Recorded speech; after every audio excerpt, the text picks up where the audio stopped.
Magandang araw mga kasabong. Welcome po ulit kayo sa aking YouTube channel. So, narito na naman po tayo dito sa aking area. So, ngayon, pag-uusapan natin ngayon na topic ay kung paano natin iingatan ang mga nakulikta natin na mga itlog. So, sa last natin na episode, usapan natin kung paano natin magkulikta ng itlog at paano ito natin i-disinfect sa ating previous episode. Sa mga hindi pa nakapapanood, pwede nyong panoorin ang aking previous episode. So sa ngayon, ang ating pag-uusapan ay kung paano natin mapapangalagaan ang mga itlog na ating nakulikta. So, ang pinaka the best po talaga yon para tumagal ng hanggang mga 30 days. Mas maganda yung naka-refrigerate. Pero kung hindi naman kayo naka-refrigerate, so dapat sundin natin ang ganitong pamamaraan. So halik kayo mga kasabong, ipapakita ko sa inyo kung paano natin dapat pangalagaan ang ating mga nakulikta na mga itlog at paglagay natin sa storage.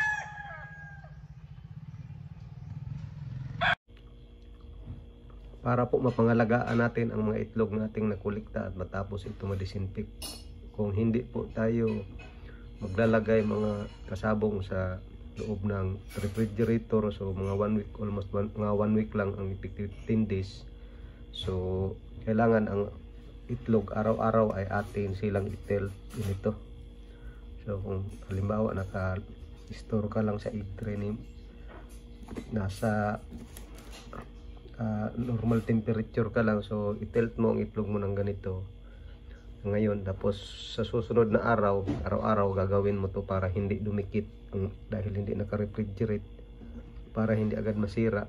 So dapat nakaganon ang posisyon, naka-tilt. Tingnan nyo, ganito po siya, naka-tilt itlog. So, tapos sa susunod na araw babalik rin natin. So ganito na naman para hindi magdumikit. So ganito naman, nasa side na naman siya. So ang itlog pag ganito, dahil kanina nakaposisyon siya dito ganito, so ngayon bumaligtad na, so medyo hindi siya didikit agad. So yan ang pagpapangalaga ng itlog kung kayo ay walang refrigerator. So hindi na ahayaan nyo lang na nakaplat na kagaya nito. Yan, nakaplat lang. Medyo didikit po yan mga kasabong, dahil kung tatagal, lalo na kung tatagal siya yung ilang araw na, nakaganon lang. So para mapangalagaan ang itlog, so dapat i-tilt natin ng ganito, ganyan. So yan po ang ginagawa ko noon. Tapos dapat ang lugar na lalagyan mo yung medyo hindi mainit po, yung malamig, sa loob ng kwarto or sa ilalim ng misa, yung mga porsyon ng bahay nyo na malamig talaga para hindi madaling masira ang itlog. Tapos araw-araw gagawin mo talaga yun. Sunod na araw na dan, ano na naman, dito na naman. So ganyan. Pero ang pinaka-effective talaga mga kasabong ay yung ilagay natin sa loob ng refrigerator. So meron po akong maliit na refrigerator dito na lalagyan ng itlog. So ito po. So kung ipapasok natin dito ang itlog dito sa loob ng refrigerator, so ang refrigerator na ito ay para sa itlog lang talaga. So pwede natin ganitong egg tray lang ilalagay natin dito sa ibaba, at dito sa ilalim, pwede rin dito sa ilalim itlog. Ang ginagawa ko talaga na sisidlan, hindi ganito na egg tray, pero pwede na rin ito. Ang ginagamit kong egg tray, yung egg tray na yung nasa supermarket, yung medyo may takip na 12 lang ang mga 12 pieces lang ang laman. Kung makakita tayo ng mga ganun sa nasa supermarket po, pag bibili tayo ng mga itlog sa supermarket, yun po ang sisidlan. Bumibili po ako ng mga ganun at yan po akong inilalagay. At kahit hindi na natin sila itilt, basta naka-refrigerate lang sila, ay hindi na rin sila masisira. Tapos dito sa ilalim, dinalagyan ko ito dito ng kunting tubig dito sa ilalim. Tapos sa itaas dito, dapat ice lang dito sa freezer. So wag po nating ilagay ang itlog sa freezer dahil masisira po dito sa freezer. Ice lang. Tapos dito pwede maglagay hanggang dito sa may, pwede maglagay dito ng mga itlog. So ilalagay lang natin sa yung mabibili sa supermarket na mga sisidla ng itlog, yung 12 lang. Tapos paalaala sa mga kasabong. So bago natin gamitin ang ating refrigerator, kung mag-i-store tayo ng itlog dito, dapat atin munang i-disinfect. Ako i-disinfect ko talaga ito. So yung medyo mainit na tubig, maligamgam, medyo mainit ng kunti, tapos lalagyan lang natin ng betadine, tapos pupunasan natin ito ang loob ng refrigerator hanggang dito sa ilalim. Di-disinfect talaga para maproteksyonan na walang bakterya sa loob. Hanggang dito sa freezer, bago gamitin ito dito sa freezer, dinidisinfect talaga ito bago gamitin, ba't ilagay ang itlog. Tapos dito sa kahit sa experience ko, kahit hindi na natin i-tilt ang itlog, kagaya ng nasa pinakita ko kanina, yung kung hindi tayo magre-refrigerate, so kahit hindi naman nasisira ang itlog dahil naka-refrigerate siya, at experience ko hindi naman sila dumidikit pag andun. Pero pwede pa rin i-tilt ninyo kung gusto nyo talagang pangalagaan ang itlog ng magkuhan, i-tilt ninyo. So ito po ang ating ginagawa ng kasabong. So para ma-protection natin. Ang sabi ng iba na naka-experience, hanggang 30 days daw nasubukan nila, napipisa pa ang itlog. Pero sa akin 21 days lang ang nasubukan ko, dahil napakarami na po. Pag 30 days hindi nakakasya sa aking incubator. So 180 lang ang capacity ng incubator ko. So kaya hanggang 21 days lang, tapos pasok na sila sa incubator.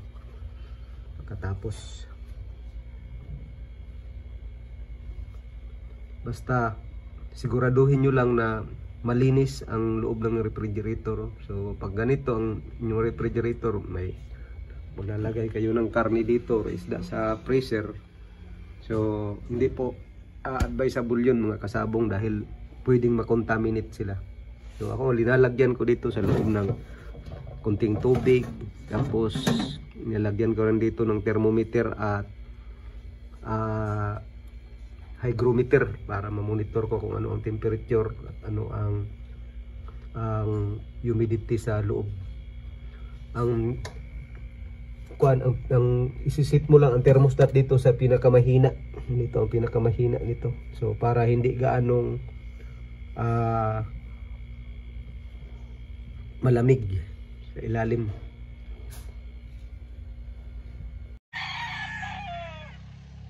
So ayan mga kasabong, na ipakita ko na sa inyo kung paano ang mga procedure na ating ginagawa sa pag-ingat ng ating mga itlog na nakulikta. So isa sa mga itinuro ko sa inyo, kung hindi kayo nakapag-refrigerate, ay yung ilagay lang sa egg tray, tapos bawat araw ating i-tilt ang egg tray para mabaligtad sila ng posisyon para hindi dumikit. Tapos ang pinaka the best talaga yung sa refrigerator, nakalagay sila sa refrigerator para tumagal sila ng hanggang 30 days. So yun, sa mga procedure na yun, dapat isaalang-alang din natin na bago natin yun gawin, dapat ang mga egg tray natin ay na-disinfect natin. Pwede mga disinfectant na available sa market, pero ako ang ginagamit ko lang yung Betadine na ginagamit sa paglinis ng mga sugat.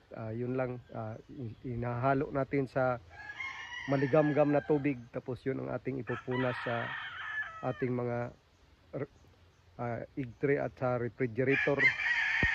So bago natin lagyan doon, bago tayo gumamit ng ating refrigerator, i-disinfect talaga natin para siguradong walang bakterya sa loob. At kung walang bakterya, so mas protektado ang ating itlog at mapupisa ito magpipisa ito ng maayos, at ang ating mga sisiw din ay magiging maayos din ang kanilang paglaki, dahil wala silang sakit na inherit nila, dahil pag may bakterya na sa loob ng itlog, kahit mapisa man ang sisiw, so lalaki talaga silang sakitin. So dapat, kung gusto natin makapag produce ng mga magagandang quality ng mga manok, so mula sa itlog pa lang ay dapat doon na tayo magsisimula ng ating pag-aalaga sa ating future na mga warrior. So hindi po sapat mga kasabong yung sinasabi ng iba na mga 21 days conditioning, 30 days conditioning. Hindi po yun. Ang sa akin, ang paniniwala ko talaga, kung gusto tayong magkaroon ng mga magagandang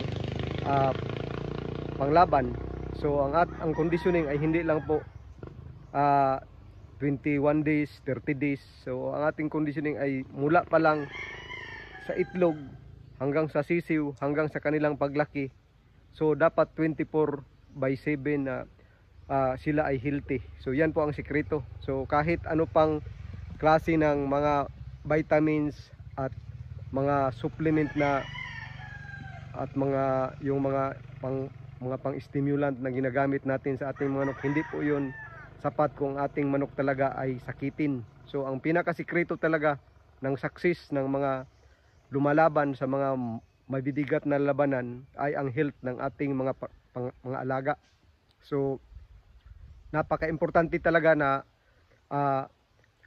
healthy ang ating mga alaga para sa pagdating sa laban, kahit man hindi ganong maganda ang ating mga vitamins na ginagamit, ako'y naniniwala pa rin na basta ang manok natin ay healthy at wala lang silang problema sa kanilang katawan, ay tatagal sila sa laban.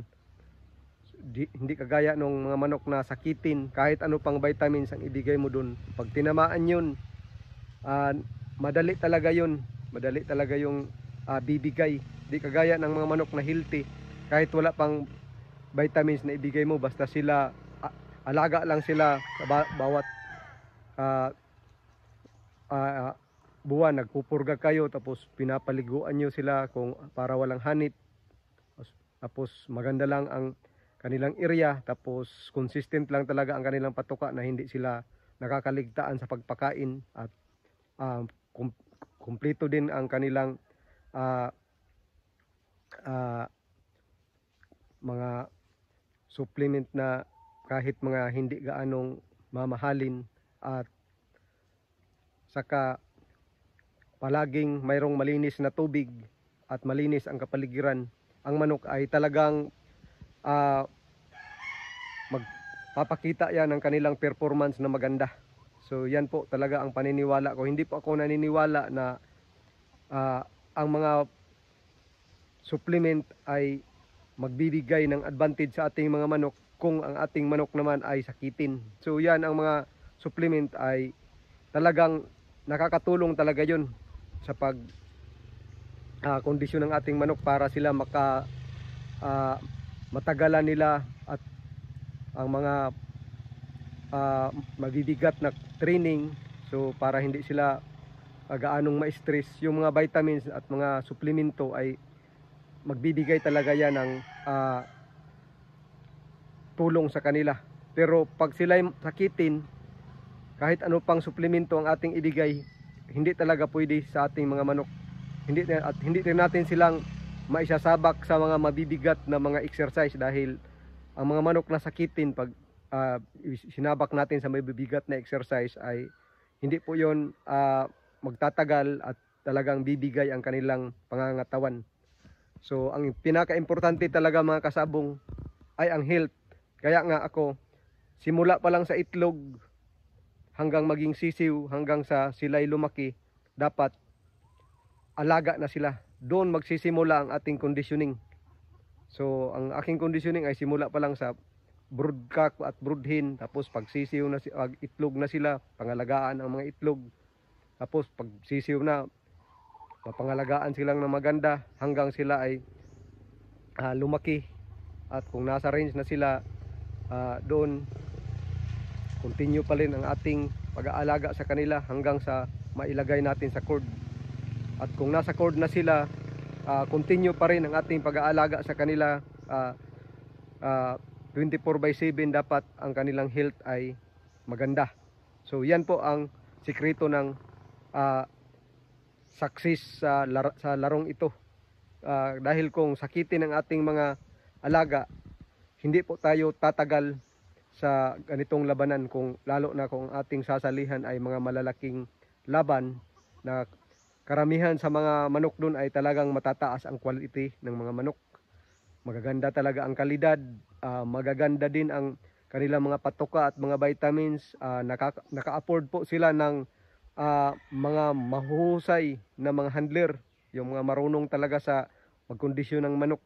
So pag ang ating manok ay sakitin, so wala po talaga tayong tsansa doon. Maliban na lang siguro kung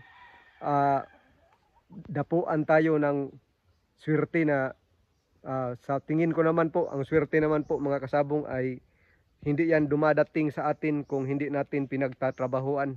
So kailangan talaga natin pagtrabahuan ng mahusay, tapos ang swerte ay dadating yun. So mas madali po ang swerte sa may mga manok na healthy at maganda ang quality. So sa labanan, pagdating sa labanan, pag pareho tayo ng kalidad ng manok, pareho magaling, pareho healthy, so doon na lang tayo magkakatalo sa konting swerte. So yan po mga kasabong, sana'y nakatulong ang aking tip na ito sa inyo, para kung gusto kayo magkaroon ng magandang kalidad ng mga panlaban, so dapat natin isaalang-alang ang mga ganito. Hindi lang po na sila ating aalagaan kung ilalalaban natin sila. Hindi po ganun. O dapat, kung maari, 24/7 ang ating pag-aalaga sa kanila, para sila ay tumagal sa anumang klaseng laban. So ano po mga kasabong, hanggang dito na lang po muna tayo. Ako'y pansamantalang magpapaalam na naman sa inyo, at maraming salamat po sa inyong lahat sa patuloy na pagsubaybay, at sa mga bagong na ligaw dito sa aking YouTube channel. Ako'y nakikisuyo po sa inyo mga kasabong na sana'y suportahan ninyo aking YouTube channel sa pamamagitan ng pag-subscribe, pag-like, pag-share, at pwede rin kayong maglagay ng comment. At kung mayroon kayong suggestion na mga topic na gusto ninyong i-discuss natin, pwede nyong ilagay doon, at kung kaya nating sagutin ay ati po yun sasagutin. So maraming salamat po sa inyong lahat, at mabuhay po kayo mga kasabong, at happy weekend sa inyong lahat.